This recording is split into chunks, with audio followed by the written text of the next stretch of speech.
So good morning, good afternoon everyone. Ganda ninyo itanong ang video. So now, to continue the chapter 10 ecological waste management system, I will be tackling about the second R of the waste hierarchy in the importance of waste management concept, which is the reuse. So reuse is using an item more than once. This includes conventional reuse, where the item is used again for the same function, and new life reused, where it is used for a new function. When we say reuse, it is using the same item again and again, or we reuse an item. For example, is washing and refilling our water bottles according sa first reporter ni Shirley Lauran, and also giving your clothes to someone na in need. So, reuse nimo, kaya dili naman mo siya magamit, imo siya lahat for them to reuse your clothes na new pa. And also, in contrast, recycling is breaking down the used item into raw materials which are used to make new items. So the third waste hierarchy in the importance of waste management concept is recycling. So difference ni reuse and recycling, atin siyang itako furthermore later. So according to the book, recycling is breaking down. Imo siyang i-break down ang mga items para those items kay imo siya ma-create into new item. Mo na siya si recycling. While si reuse, ang imong na-use na item, imo siyang, for example, in clothing, imo siyang ihatag, mo na siyang reuse sa dunia, mo na siya ang example sa reuse. While si recycling is, kanina. So examples for recycling is, for example, plastic bottles. So that plastic bottles, kaya pwede mo siya mahimong crafting, mahimong na siyang mga design for the house, kanang mga hanging ng mga designs. Also, pwede siya mahimong kanang coral gani sa plants, sa imuhang kanang area, asa kanang garden, sa balay, which is mo na siya si recycling. I-recycle mo ang bottles para imo siyang magamit sa lain na sad nga kanang kuan, kanang lain na sad nga way. Instead of using that water bottle as your drinking kanang instrument, kay nahimo na nimo siyang kanang coral sa imuhang plants. Yeah. And also, one great example sa recycling kay katong microbial composting, wherein nag-compose siya kana different food waste from different mga tao, and that food waste is imo siyang combine, so na-recycle ang mga nutrients nga gikan natong different food waste nga mahimo siyang microbial composting or fertilizer nga magamit sa plants, so that makaingon sa nga those process is recycling. From recycling of nutrients gikan siya sa food waste, recycle siya to compose a fertilizer, which is what we call the microbial composting. Next is the classic example of conventional reuse is the doorstep delivery of milk in reusable bottles. So Ari is this packaging system is a closed loop system wherein i-return si bottles, i-return and i-refill, but instead i-discard na to siya ba, ilabay na siya. So dito nga pa maagi kinakita si reuse na process. So and other examples include the trading of tires and the use of plastic delivery trays in place of cardboard cartons. Next is the classic example of conventional reuse is the doorstep delivery of milk in reusable bottles. So Ari is this packaging system is a closed loop system wherein i-return si bottles, i-return and i-refill, but instead i-discard na to siya ba, ilabay na siya. So, dito nga pa maagi kinakita si reuse na process. So, and other examples include the trading of tires and the use of plastic delivery trays in place of cardboard cartons. There are advantages and disadvantages of reuse. So first, arita ni advantages. So the potential advantages of reuse are as follows. There are 5. First is energy and raw materials saving as replacing many single-use products with one reusable. One reduces the number that needs to be manufactured. So katong example, katong si delivery of milk in reusable bottles. Instead of ilabay siya, ma-reuse siya ang katong bottles na di kuanan ni milk, di suglan ni milk. So in that, kay less tag kuan kanang pag manufactured o gamit niya, magamit para niya to. Next is reduce disposal needs and cost. And after that is atong i-reduce ang mga gikinahanglan o kanang makaless sa pagasto. Next is, so here's a second advantages of reuse is katong reduce disposal needs and cost. So here is makaingon ta nga from those reuse ng mga materials nga itong gigamit is after that iba mag-dispose sa ng taog waste. So from that is less na lang ang atong ma-dispose no na dispose ng mga things kay tungod nag-reuse man taog mga things. So ari, and also maka-help dito sa environment nato. And also sa third is the refurbishment can bring sophisticated, sustainable, well-paid jobs to underdeveloped economies. In this phase, it implies a strategic restructuring that shifts an economy away from the harmful or temporary industries, using that banishment as an opportunity sa ilaha na to build a more formal, productive, and stable economic future. So next is cost saving for business and consumers as a reused product. It is often cheaper than many single-use products it replaces. So the fifth advantage is some older items were better handcrafted and appreciate in value. Wherein here sa fifth nga advantage na reused is it is a preference for quality, authenticity, and enduring value in the world were often dominated by cheap, fast fashion mga alternatives. Yeah. So next is the potential disadvantages of reused are. First is reused often requires cleaning or transport which have environmental costs. Second is some items such as Freon appliances or infant auto seats could be hazardous or less energy efficient as they continue to be used. Third is reused products need to be more durable than single-use products and hence require more material per item. This is particularly significant if only a small portion of the reusable products are in fact reused. Fourth is sorting and preparing items for use takes time, which is inconvenient for consumers and cost money for business. So first is reused often requires cleaning or transport. Tinood mo gyud. And also which has environmental cost. In reusing, nagyapon siya environmental cost. Wherein nag-require gyapon siya og cleaning and transport. So next is some items such as Freon appliances or infant auto seats could be hazardous or less energy efficient as they continue to be used. So, by using mga appliances or mga auto seats, naging siya ka ng hazardous effects sa environment. And also, less at energy nga iyang mahatag, efficient sa pag reuse ni mga itong product, less na sa ang energy nga iyang mahatag. So, mao na siyang anong second ka ng disadvantage ni in reusing. Sad, nindot mo mag-reuse ng mga advantages na sa mga disadvantages. So, next is in this fifth disadvantage of reuse is the sorting and preparing items for reuse takes time, which is inconvenient for consumers and cost money for businesses. So here sa ikaupat nga disadvantage of reuse kay magkaingon ka nga kanang consuming siya.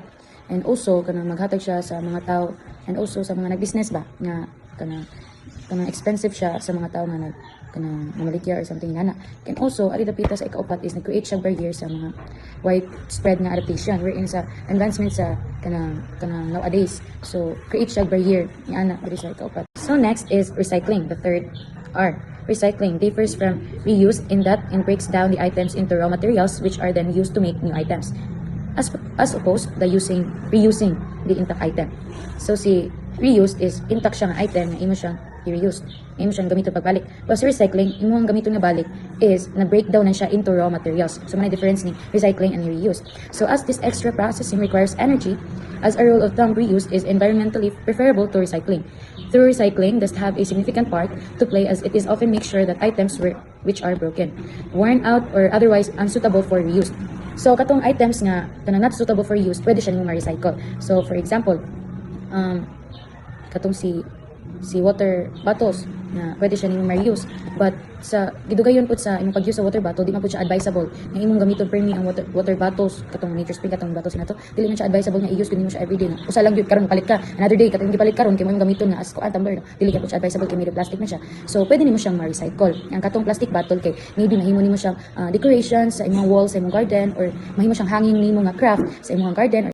However, as transport emissions are a major part of the environmental impact of both reuse and recycling, it is possible for the recycling to be better, where reuse requires a long transport distance. Tinuod yun nga mas better si recycling than reusing. Kay si reusing is mag-require siya long transport distance. Wherein katong example nato ni katong disadvantage ni reuse nga takes time gid siya, ang time consuming kanang need siya kanang effort so time sa for example katong sa batos katong sa pag-deliver nimo milk kanimo reuse balik si batos imo pa to siya nito clean inana need pag nimo siya kanang mapag time para malimpyuhan to siya before ka magbutang ato og kanang milk. So in that and which is better for a given item maybe depend also sa location. So now, a complex life cycle analysis may be required to determine whether the reuse, recycling, or neither is best for a given item and the location.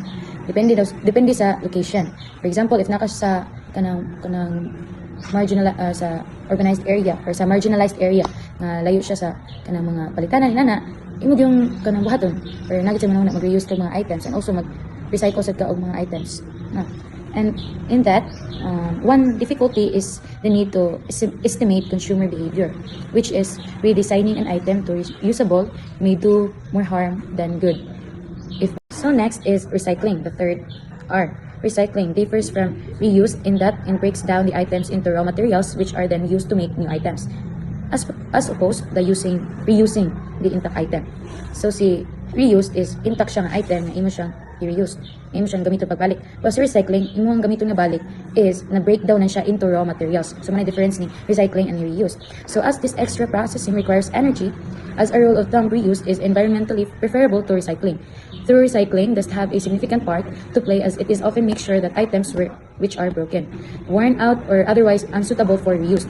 So katong items nga kanang not suitable for use, pwede siya nimo ma-recycle. So for example, katong si water bottles na pwede siya nimo ma-reuse, but sa gidugayon pud sa imong pag-use sa water bottle, di man pud siya advisable nga imong gamiton permi ang water bottles katong Nature Spring katong bottles nato, dili man siya advisable nga i-use kun nimo siya everyday. Usa lang gyud karon palit ka, another day katong gipalit karon kay mo imong gamiton nga as kuan tumbler, dili ka pud siya advisable kay made of plastic na siya. So pwede nimo siyang ma-recycle. Ang katong plastic bottle kay maybe mahimo nimo siyang decorations sa imong wall sa imong garden, or mahimo siyang hanging nimo nga craft sa imong garden.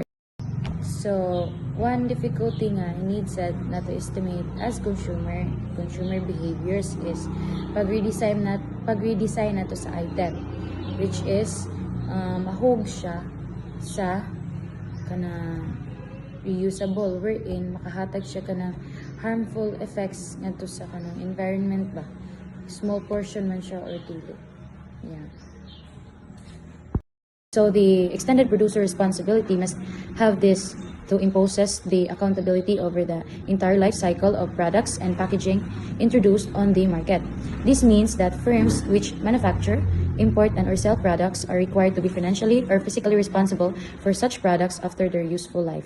So diri kang extended producer responsibility kana required si producer nga have siya of financially or physically kanang responsible siya sa iyang mga products nga iyang gi-manufacture na after that kay useful gihapon siya sa atong daily lives. Yeah. Na less ang iyang kanang effect sa environment nga iyang mahatag. So maka-witness tan, makaingon ta nga all the things nga to ma-consume ari sa kalibutan kinagid siya effect sa atong environment. But here's extended producer responsibility is they need to kanang think kani nga ang ilang products or ilang manufacture na products is kanang kinahanglan nga after atong products nga pagpagawas is useful gyapon siya. So next is product stewardship. Product stewardship is a concept whereby environmental protection centers around the product itself, and everyone involved in the lifespan of the product is called upon to take up responsibility to reduce its environmental impact. So from the word steward, mahimutang ka ng role model sa kuan kana sa mga tao. But here, align na to siya ni product. Mahimutang ka ng kuan gani ka ng role model sa pag-use ni ini nga product. Wherein nga sa environmental kana aspect is environmental is na siya protection nga gikan siya sa kuan kana pag-use kani nimo ana nga product kana na ang katong product itself kay kana lifespan gani siya nga product wherein less ang iyang mahatag na kanang environmental effect ngadto sa environment. And also, for manufacturers, this includes planning for and, if necessary, paying for the recycling or disposal of products at the end of its useful life. So, ari sa dapitan ni product stewardship is from those products nga imong gi-manufactured, maybe here, ari sa product stewardship is katong, for example, from those products, pwede na to siya ibaligya para baligya din ang katong baligya nga ito na kuan less ganing yung effects sa environment, or pwede na to siya reuse less to check effects sa environment and reuse na nato also siya. And also for retailers and consumers, this means taking a product at the end of its kanang active role in ensuring the proper disposal or recycling of the end of life product. Next is the polluter's pay principle. So in polluter's pay principle is a principle where the polluting party pays for the damage done to the natural environment. So si polluter pays kanang principle kay ari ni siya nga magbuhat og action si producer nga kanang ila ganing take og action ang katong nga give nga damage sa natural environment gikan sa gi-manufacture na mga kanang products. Wherein with that, with respect to waste management, this generally refers to the requirement for a generator to pay for appropriate disposal of the waste. Yeah.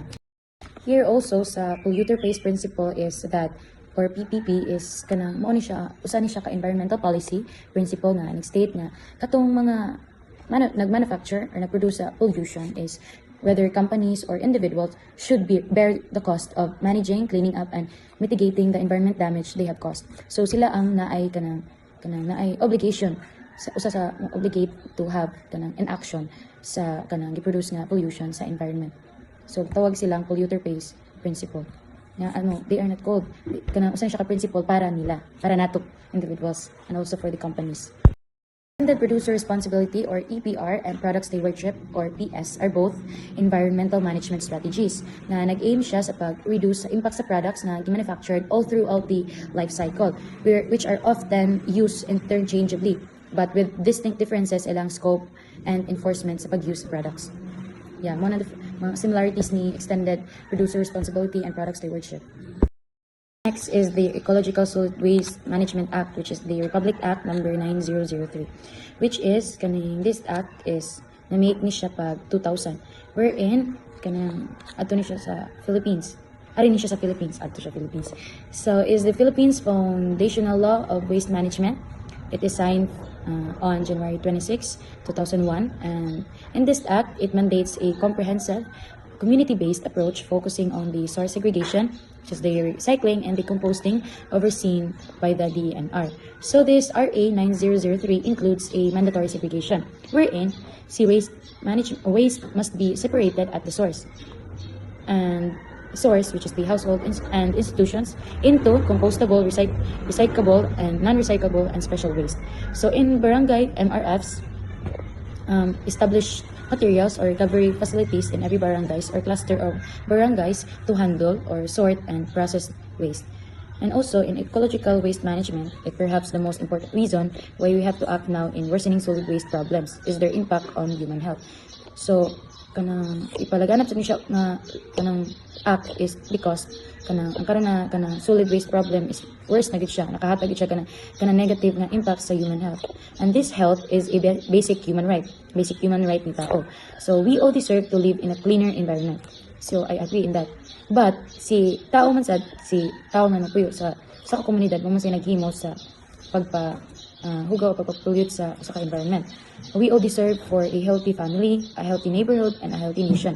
We cannot have this healthy family, neighborhood, and nation if kita sad matag-usa nga mga tao sa community kay dili sad kanang make o healthy living na lifestyle, wherein sa pag-process pa lang or sa pag-segregate pa lang nato sa atong garbage dili na siya sakto. So by doing so or by doing little na makahelp sa environment, makahatag yung healthier lifestyle sa atua. And the only way to satisfy these desires is to do away with garbage that breed flies, roaches, rodents, and harmful bacteria that can spread diseases in our homes and in our communities. So, one good nga makaingon ta nga makasatisfy or mahatagan tag healthy living and healthy lifestyle. Nakita sad usab ng mga tao nga nasa community or sa society is gikinahanglan sa nato nga do o good sa environment, which is first is atong disposal of goods sa atong from plastics, papers, kinamay uban nga mga materials na ma-reuse and ma-recycle nato para less na sa diyang effect sa environment. While there were already efforts in the past to address the problem head-on, the passage of Republic Act RA number 9003, otherwise as known as the Ecological Solid Waste Management Act of 2000, marked as the turning point of the National Development Agenda for Improved Solid Waste Management and Resource Conservation. So gibuhat ni siya nga Republic Act kay mo ni siya turning point ni national development gani nga matagan og improvement ang atong segregate sa mga solid waste nato nga mahimong ma-manage nato and atong ma-conserve ang mga resource ba nga nadiri sa kalibutan. So in that, by reusing and recycling materials or recycling products, kiba mo dito nga kagawa na what is the meaning of reuse and recycling. Ato gid siyang taghan og kanang big importance ba nga in reusing and recycling, and also sa Republic Act number 2003 Solid Waste Management Act is need gid nato ng mga humans na living in this community nga atong i-take care atong environment, not just only by transposing or by throwing our trashes, but with proper segregation of solid waste management. So yeah, if we want a healthier lifestyle, then we will do a healthy living rather. That will be all my parts report. Thank you and God bless everyone.